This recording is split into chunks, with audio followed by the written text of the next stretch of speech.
你觉得青蛙的叫声，或者是石头掉到水里面的声音，可以被称为是音乐吗？如果我跟你说有一首曲子，它从头到尾几乎全部都是这些虫鸣鸟叫，这样子的曲子能听吗？与其说它是音乐，还不如说它是噪音，对不对？但是就真的有一号人物，名字叫做巴尔托克，他就真的写了一首从头到尾都是随机噪音的钢琴曲。这些噪音虽然很难听，但却难听得非常的美。诶，听起来很矛盾，对不对？今天我们就来听听这个音乐到底是怎么一回事，说不定还会刷新你对音乐的认知哦。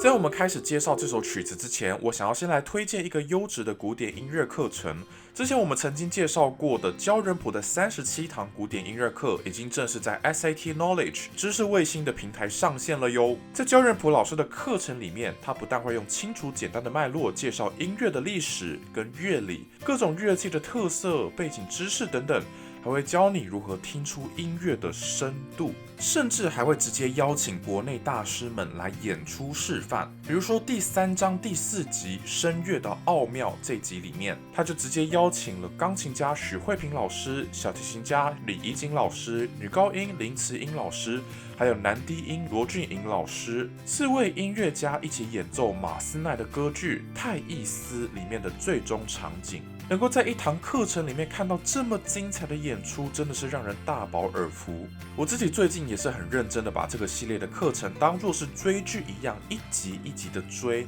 就算是对把音乐当成是专业的我来说，也觉得里面学习到了很多以前不知道的知识，而且一点都不会艰深困难哦，是适合所有音乐程度的人都来参加的课程。如果你也想要加入这个课程的话，那现在是最好的时机了，因为12月23号到明年的2月8号这段期间，正好是知识卫星的周年庆，全站课程7折起。消费满额的话，还可以抽 VIP 的通行券，让你全站课程1年无限观看哦，超级好看的，对不对？不止如此，音乐家的无聊人生的观众还可以享有专属优惠，只要输入折价码 CCAL500，就可以再折500元哦。赶快点击资讯栏的链接去知识卫星的网页上看看吧。讲完这个之后，我们再回到今天的主题。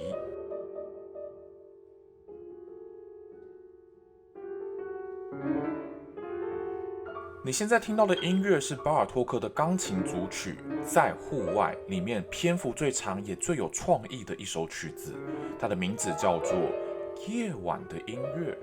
在这首曲子里面有很多毫无规则的随机出现的点状的噪音，比如说这里出现了这个声音，那里又出现了这个声音，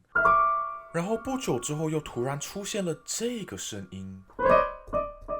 以及那个声音。在这些无规则的点状声音之下，又有一个很规则的背景音不断的重复着。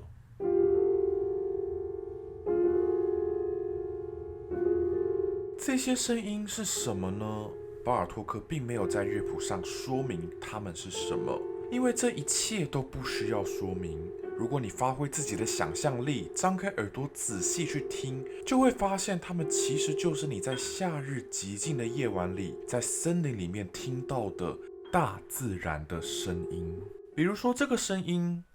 我觉得像是小石头掉到水里溅起水花的声音，而这个声音，我觉得像是蟋蟀的叫声。那这个声音呢，就像是牛蛙的叫声。至于这个呢，这我还真的说不出来，但是总觉得好像在哪里听到过，应该也是某种鸟、青蛙还是昆虫之类的吧？你觉得呢？你觉得听起来有像我说的那样子吗？如果你觉得不像的话也没关系，因为每个人都有自己的想象。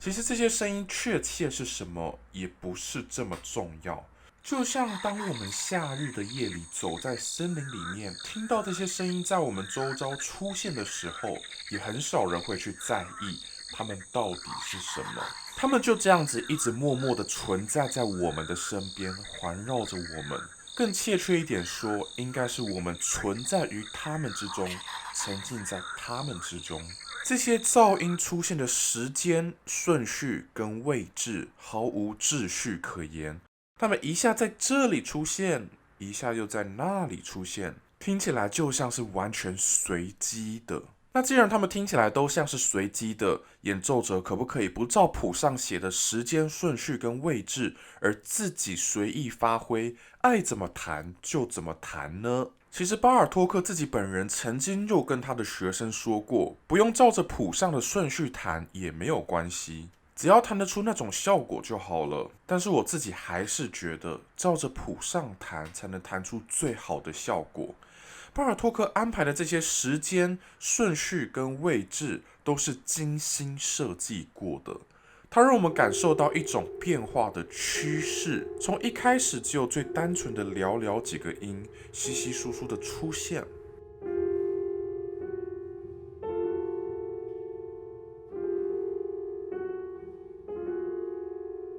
不久之后开始有新的噪音加入，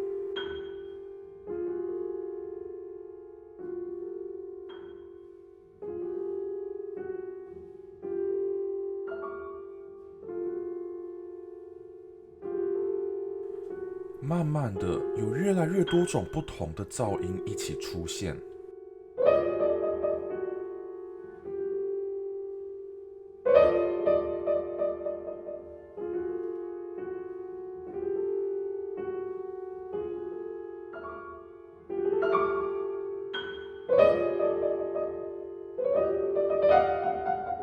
随着时间的进展，这些噪音越来越多，越来越密集。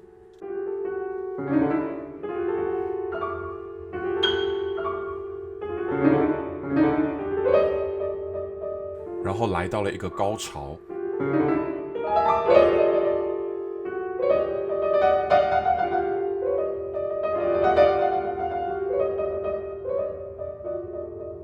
在这个高潮之后，趋势又逐渐的退了下来，回到一开始稀稀疏疏的状态。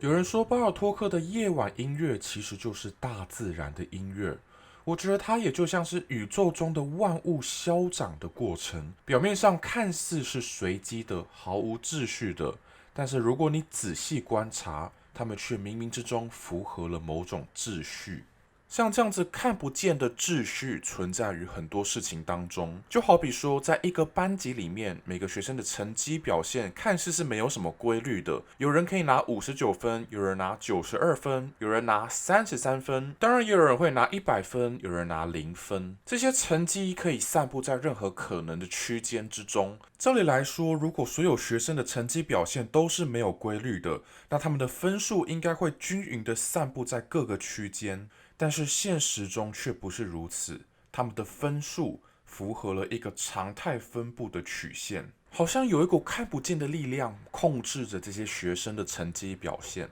这个宇宙里很多事情的发生都是这样的，表面上看似没有任何的秩序，但是冥冥之中却有一种潜藏的秩序在支配着他们。在巴尔托克的这一段音乐也是一样，虽然每个噪音出现的时间点看似都是随机的，但是它们的密集程度却随着时间形成了一个上下起伏的趋势。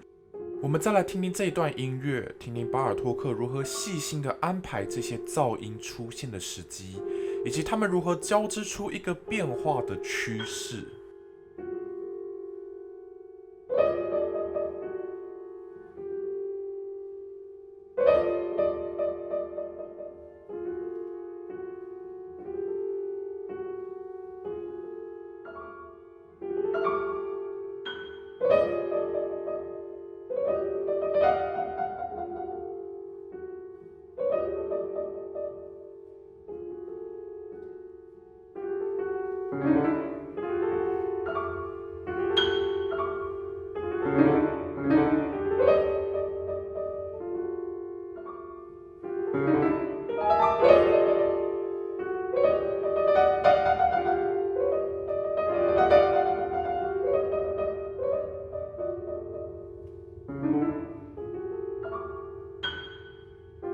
当森林里的噪音渐渐停歇之后，我们听到了一个从远方传来的歌声。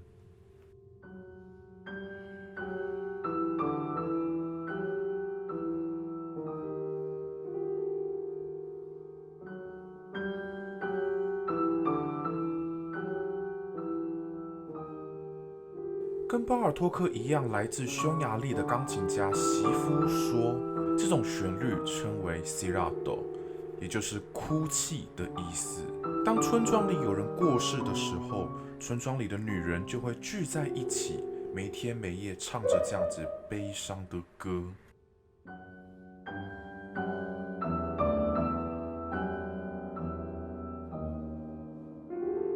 对我来说，巴尔托克在这里引用了这段旋律，并不是要我们把它当做一个旋律来听，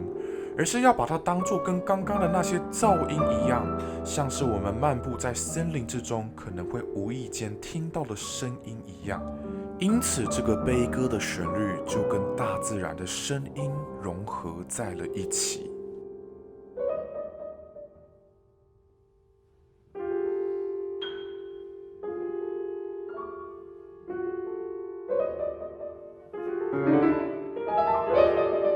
接着，从远方的另外一个方向又传来了另外一段音乐。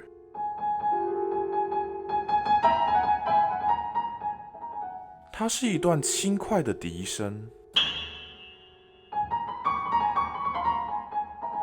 好像是有人家里在办婚礼派对一样开心的音乐。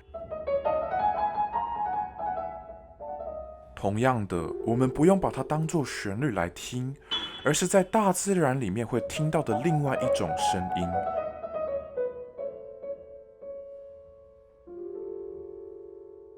它同样也跟大自然的噪音融合在了一起。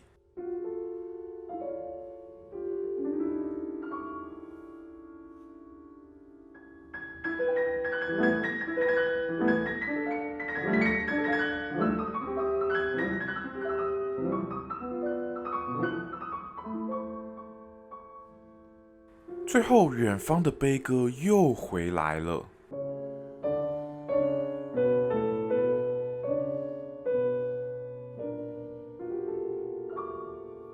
开心的笛声也同时出现。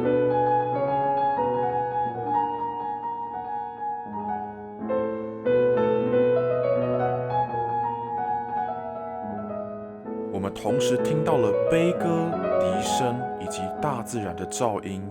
虽然是3种不同的声音，但是站在远方同时听着它们，我们会觉得它们距离跟我们一样的遥远，也一样的亲近，就像是宇宙里一切的事物，无时无刻都在我们身边发生着。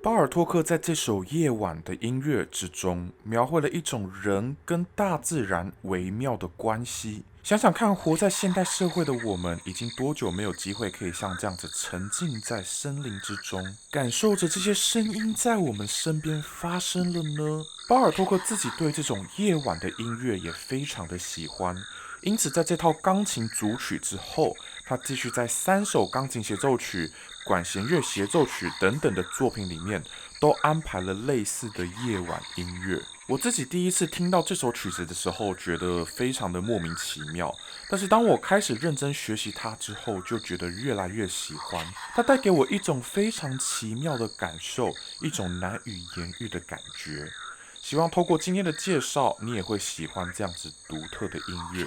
感谢你看完了这部影片，如果喜欢我们的内容，请别忘了按赞、订阅、加分享，可以追踪我们的 Instagram， 也可以加入我们的频道会员支持我们哦。我们下次见。